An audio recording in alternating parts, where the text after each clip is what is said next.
ये जो साइको जैसा इंसान आप स्क्रीन पर देख रहे हैं, ये है 46 साल का गुड्डा पटेल, जिसने एक ऐसा घिनौना काम किया जिसको आप सोच भी नहीं सकते कि कोई इंसान ऐसा कैसे कर सकता है।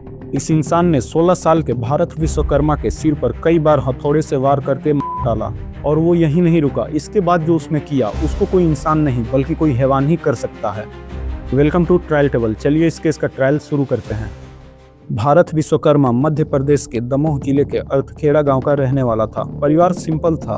भारत ने पढ़ाई 11th क्लास के बाद छोड़ दी घर की जिम्मेदारियों की वजह से, और घर पर विश्वकर्मा ऑटो पार्ट के नाम से एक छोटी सी मोटरसाइकिल रिपेयरिंग शॉप खोला और सुबह से शाम तक वहां पे काम करता।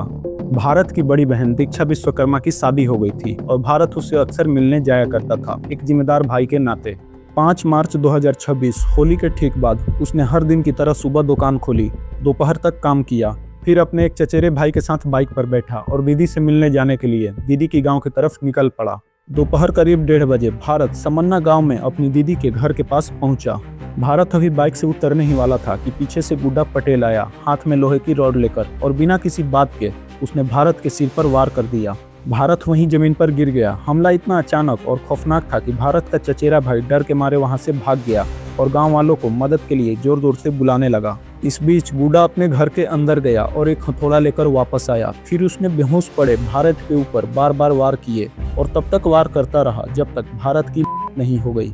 वो यही नहीं रुका, इसके बाद उसने वो किया जिसके बारे में आप और हम सोच भी नहीं सकते। मीडिया रिपोर्ट्स के मुताबिक जब गांव वाले मौके पर पहुंचे तो गुड्डा पटेल भारत के सिर से खून पीते हुए और मांस खाने की कोशिश करते हुए मिला। आप सोच के देखिए कि उस वक्त का मंजर क्या रहा होगा जब एक इंसान अपने ही जैसे दूसरे इंसान का मांस कोशिश कर रहा हो। इसके बाद गुड्डा ने भागने की कोशिश की। हथौड़ा हाथ में लिए वो खेतों की तरफ दौड़ा।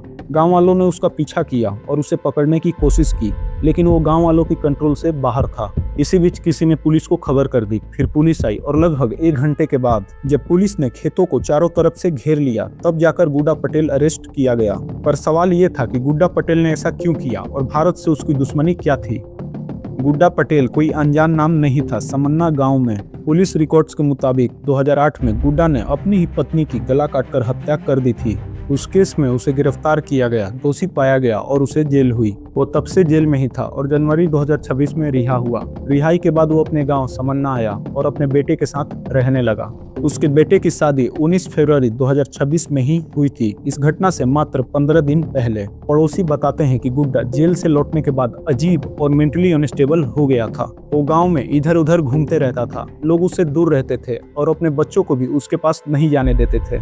5 मार्च को घटना वाले दिन गुड्डा का बेटा अपनी नई दुल्हन को उसके मायके से वापस लाने गया हुआ था। तब गुड्डा घर पर अकेला था।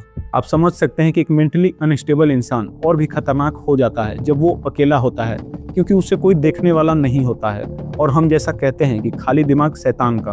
और उस दिन 5 मार्च को भी यही हुआ। गुड्डा पटेल ने हैवानियत की सारी हदें पार कर दी। पुलिस अभी भी जांच कर रही है कि गुड्डा पटेल ने मेंटली अनस्टेबल होने के कारण ये किया या फिर भारत के साथ उसकी कोई पुरानी दुश्मनी थी।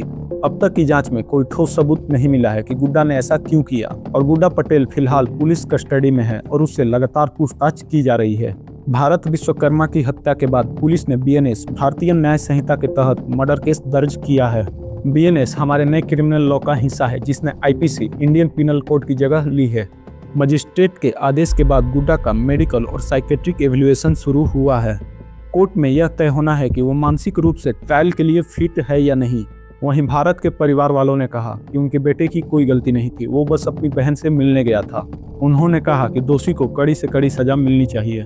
इस केस में लोगों ने हमारे जुडिशियरी सिस्टम पर भी सवाल उठाया कि एक मेंटली अनस्टेबल इंसान को बिना किसी जांच के साथ रिहा कर दिया गया और इसीलिए ये घटना हुई। लोगों ने कहा कि रिहा करने से पहले मानसिक जांच करना चाहिए था। आप इस केस में किसकी गलती मानते हैं कमेंट सेक्शन में जरूर बताइए, और ऐसे ही क्राइम स्टोरी देखने के लिए इस चैनल को सब्सक्राइब कर लें। तब तक अपना ध्यान रखें। मिलते हैं नए केस के ट्रायल पर।